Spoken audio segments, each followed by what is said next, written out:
जब देश में थी दिवाली वो खेल रहे थे होली, जब हम बैठे थे घरों में वो झेल रहे थे गोली। नमस्कार, दैनिक साथी से मैं खुशबू राव। 18 नवंबर 1962 का दिवाली का वो ऐतिहासिक दिन जब भारतीय सैनिकों ने लद्दाख की बर्फीली चोटियों पर रेजांगला की शौर्य गाथा लिखते हुए आज ही के दिन भारत के 114 वीरों ने अदम्य साहस दिखाते हुए चीन के 1300 जवानों को झुकने पर मजबूर कर दिया था। इसी युद्ध के बाद देश की फेमस सिंगर लता मंगेशकर ने यह गाना गाया था। आपको बता दें, देशभक्ति से ओतप्रोत यह गाना रेजांगला के शहीदों को समर्पित है। दुर्गम बर्फीली चोटी पर हरियाणा के अहिरवाल के वीर सैनिकों ने ऐसी अमर गाथा लिखी जो आज भी युवाओं के जहन में देशभक्ति पैदा करती है। आपको बता दें, इस युद्ध में हरियाणा के रेवाड़ी के रहने वाले दो सगे भाई एक ही दिन एक ही बंकर में शहीद हो गए थे। वहीं तेहरा कुमाऊं के 120 जवान दक्षिण हरियाणा के अहिरवाल क्षेत्र यानी रेवाड़ी, गुरुग्राम, नारनौल और महेंद्रगढ़ जिले के थे। शहीदों की स्मृति में रेजांगला शौर्य समिति की देखरेख में आज 18 नवंबर को दिल्ली रोड स्थित रेजांगला स्मारक पर रेजांगला शौर्य सम्मान समारोह में इस युद्ध की वीरांगनाओं ने मुख्य अतिथि के तौर पर शिरकत की। वहीं समारोह में सेवारत व सेवानिवृत्त अनेक वरिष्ठ सैन्य अधिकारियों ने भी शिरकत की। वहीं समारोह में उपस्थित आईजीयू मीरपुर के कुलपति जेपी यादव ने रेजांगला की शौर्य गाथा को यूनिवर्सिटी के सिलेबस में शामिल करने की बड़ी बात करते हुए एसएसबी ट्रेनिंग सेंटर स्थापित करने का विचार भी रखा। वहीं समारोह के मुख्य अतिथि में major general Arvind Yadav, brigadier Vijayant Yadav, brigadier Amit Yadav, जिला उपायुक्त Rahul Hooda, commandant Ashok Yadav, brigadier Kartar Singh, DCP OP Yadav, colonel Ranbir Singh Yadav व समिति अध्यक्ष राव संजय सिंह सहित आदि मौजूद रहे। भगवान की बड़ी कृपा रही जो इस कौम में पैदा किया। दूसरी कृपा रही कि इस अहिरवाल की मट्टी में पैदा किया, और तीसरी कृपा रही कि भारत की सेना में काम करने का मौका मिला। इतना शायद ही किसी को मिलता है। जो इन 114 लोगों ने किया वो सब आप सुबह से सुन रहे हैं, सबको मालूम भी है। लेकिन इस काम को जब एक फौजी अपनी आंख से देखता है तो वो अलग तरीके से सोचता है। 20,000 फुट की ऊंचाई, -25 का टेम्परेचर, पीटी शू पहने हुए, कपड़े आधे, पुरानी राइफलें, एमुनिशन थोड़ा सा, जो 2 किलोमीटर का इलाका 4 बटालियन को मिलना चाहिए था उसमें 1 कंपनी, और सामने लाखों की तादाद में चीनी, नई से नई राइफलें। हमारी तो लोकेशन के पीछे एक पहाड़ था जिसकी वजह से आर्टिलरी भी काम नहीं आ रही थी। मतलब लड़ाई में जो चीज आपके बरखिलाफ हो सकती है वो सब बरखिलाफ थी, लेकिन इस कौम ने उसको भी हरा के दिखाया। ये बड़ी सख्त कौम है। मैं आपको बताता हूं, एक कहावत है, अही अहिर दोनों कठिन। अही कहते हैं सांप को, भयंकर सांप। बोले अही अहिर दोनों कठिन, अही से कठिन अहिर। कठिन तो दोनों है, और अहिर तो अही से भी कठिन है। मंत्र तो अही ने मारे और मंत्र ना माने अहिर।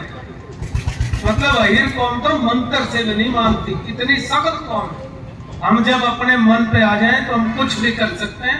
और ये 18 नवंबर को 1962 में दिवाली की रात को 120 लोगों ने साबित करके दिखाया।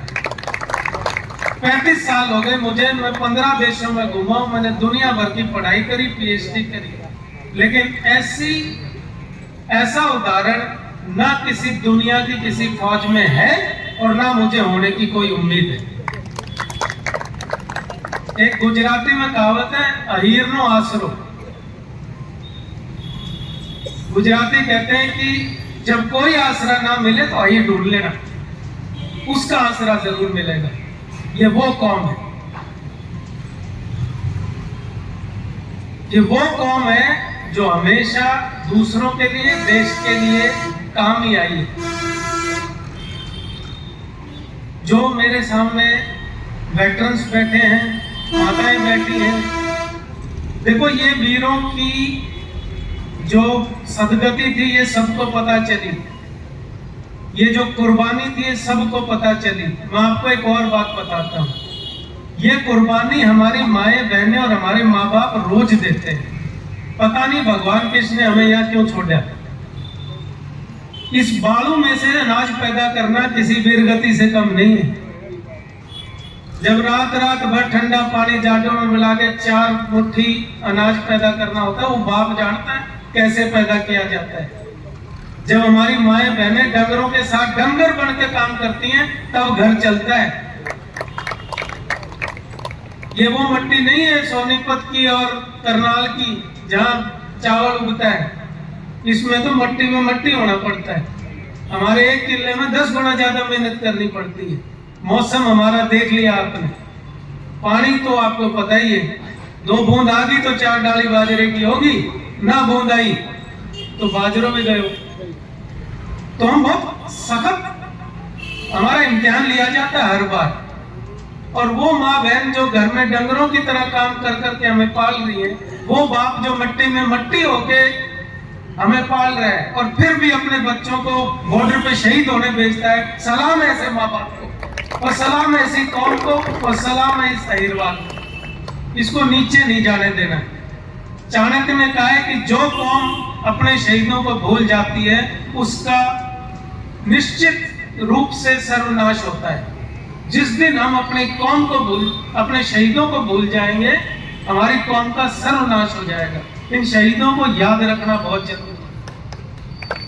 वो तो गए जो अपनी कुर्बानी दे गए, ये कोई कम शहीद थोड़े ही, सारी उम्र तो दे दी, अब और क्या मांगते हो इनसे।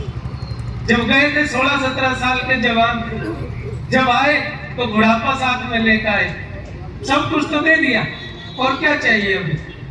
अगर मौका मिलता तो जान भी दे देते, मना थोड़ी करते। तो ये सिर्फ एक चीज के पात्र हैं, इनको सम्मान चाहिए और कुछ नहीं चाहिए। खाने पीने को भी है, सब कुछ है, सम्मान मांगते और मांगते नहीं, सम्मान का हक है, आपका हक है वो, और आपको मिलना चाहिए। तो जो हमारी नई कौम है, नई पीढ़ी है, यंग लोग हैं, इनसे मेरी गुजारिश है कि हर वेटरन का अपने माँ बाप की तरह सम्मान करें। उस परिवार का जिसने आदमी शहीद किया है उसका सम्मान करें, उसकी देखभाल करें। आप इतना करेंगे तो आपकी भी शहादत कबूल होगी। तो ज्यादा कि हमारे वीर सैनिकों का जब 1962 का आक्रमण हुआ तो उनका क्या योगदान रहा है। आज 18 नवंबर 1962 को जिन शहीदों ने 114 शहीदों ने जो अपनी कुर्बानी दी, जो एक अदम्य साहस का परिचय है, और चीनी सेना ने भी उनका लोहा माना है। उनको सत नमन और उन सभी को श्रद्धांजलि, उन वीरांगनाओं को भी श्रद्धांजलि। और जो शहीद हुए उनके साथ साथ उनकी चिता को जलाने गए श्री हरि सिंह, जिनका भी बताया गया कि उनको भी एक आघात लगा, तो उनको भी श्रद्धांजलि देते हुए मैं इतना कहना चाहूंगा कि जो हरी धाम है, 2 साल पहले मैं लद्दाख में गया था, तो मैंने वहाँ मुझे सौभाग्य प्राप्त हुआ उस जगह के मुझे दर्शन करने को मिले। मैं अपने आप को मेरा सौभाग्य है कि मुझे वहाँ जाने का अवसर मिला और मैंने वहाँ दर्शन किए, उनको वहाँ भी श्रद्धांजलि अर्पित की। ये जगह चुसूल में जहाँ हरी धाम लिखा हुआ है, जंगला के पास है, और वो जो बंगाल लेक है उससे पहले ये स्थित है। अशोक चौहान जी और डीसीपी ओपी यादव जी पहले बता चुके हैं। मैं इसमें इतना जोड़ना चाहूंगा कि अभी भाई अतुल यादव ने कहा कि एक यूनिवर्सिटी में सिलेबस में इसका हम ये जो बेजांगला सूर्य गाथा है उसका इंक्लूड कर लें, तो हम जरूर करेंगे। इसके अलावा मैं ये भी कहना चाहूँगा कि हाँ, सैनिकों की खान है ये चित्र, तो मैं सैनिकों से ये भी रिक्वेस्ट करूंगा कि मेरी प्लान है कि यहाँ इंदिरा गांधी यूनिवर्सिटी मीरपुर में एक जो ट्रेनिंग के लिए जो बच्चे CDS के जो ऑफिसर रैंक में जाते हैं उनके लिए एक ट्रेनिंग सेंटर भी बनाने का मेरा विचार है, और उसमें यहाँ के सैनिकों का सहयोग भी मुझे चाहिए। जो ऑब्स्टैकल के हैं, साइकोलॉजिकल टेस्ट हैं, तो इस तरह का एक ट्रेनिंग सेंटर बनाएंगे। बस इन्हीं बातों के साथ मैं, आप लोगों ने मुझे यहाँ बुलाया, आप सभी का धन्यवाद करता हूँ। ये अच्छे है तो आज यहाँ रह जाएंगे स्मारक, वहाँ क्या कुछ प्रोग्राम था, क्या करेंगे? जी, मेरे पापा थे सिपाही दुश्मन सिंह, सोलचक का ऑडिट थे, उन्होंने सोलचक का नवाजा था। तो मेरे पास फ़ोन गया यहाँ पे फंक्शन होता, मतलब हर साल हम लोग आते हैं यहाँ पे, फिर उसके दिन यहाँ पे आया था।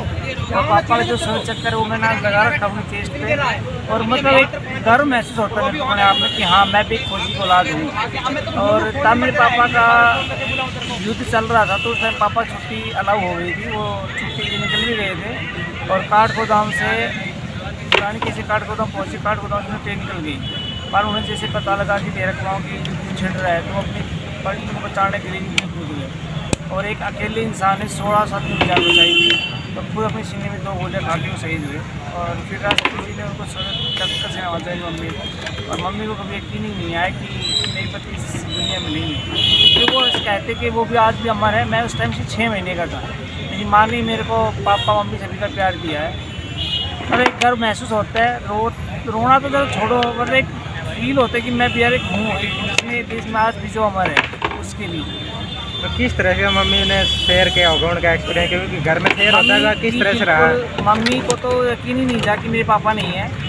तो जैसे गांव में वो फूल लेके आए, पापा डेड बॉडी वहीं पे दाह संस्कार कर दिए, बता रहे हैं वाड़ा के अंदर ही। तो जैसे वो लेके आए तो मम्मी बोली आप लोग पागल हो गया, इसी पापा छुट्टी है अभी आएंगे बस आने वाले ट्रेन में। मतलब पूरा गाँव रो रो के बुरा हाल था कि यार हमारा मेरे पापा के ये वो नहीं रहा, ये नहीं रहा। नहीं, मम्मी बोला नहीं आप लोग सभी पागल हो, वो आएंगे पक्का आएंगे। उनको आज तक यकीन नहीं था, वो मुझे भी बोली कि बेटा तेरे पापा पक्का आएंगे, मुझे यकीन नहीं है।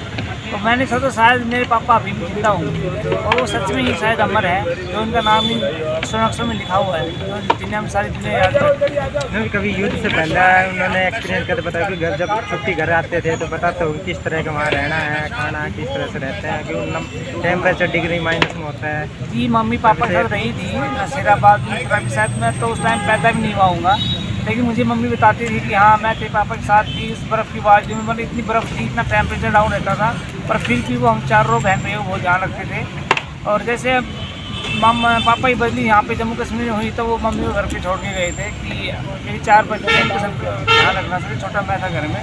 तो उस हिसाब से मम्मी बताती थी कि पापा आएंगे बेटा पक्का, तो उस हिसाब से बता पाऊँगा। आपने भी सोचा होगा कि पापा की तरह इस तरह उनकी इच्छा पूरी करना, उनकी तरह बनना, आपने क्या सोचा आगे? जी, हर जगह फील होता है, जैसे कोई प्रोग्राम हो कहीं भी हम जाते हैं, फील तो होता है कि यार शायद मेरे पापा भी होते, बट मम्मी ने मुझे फील होने नहीं दिया कि मेरे पापा नहीं है। हाँ वो बड़ी बात है, अभी फील तो ऑटोमेटिकली सबसे कोई भी फंक्शन अटेंड करो आप सभी दिखाई देंगे पेरेंट्स मम्मी पापा हैं, और पापा नहीं होते थे दिल की पता था। आपको मतलब पापा कोई इच्छा हो गया आपने पूरी करना, आपने आगे क्या बनना? आपने किस सर्विस? जी, मैं भी आर्मी के अंदर गया था, नेवी के अंदर सर मैं भी गया था, सॉरी आर्मी के अंदर तेरा कमाऊ में ही था मैं भी वहाँ पे। और तेरा कमाऊ के अंदर मेरी मम्मी बोली बेटा कहीं भी ना मरा, तो मैं वो जो छोड़ी खुद भाग आया था। मैंने सोचा मम्मी पापा नहीं रहे और मैं देश के लिए जान दे दूँगा, मतलब ये सिर्फ कुछ दिनों के लिए लोग आपको याद बोले नहीं बेटा वो हमेशा ही अमर है, और उसकी जो अमर कहानी मुझे पता है। आप तो बच्चे थे, आपने शायद जन्म भी नहीं लिया होगा, तो आप उस फौज में रहो, मैंने छोड़ के भाग आया था।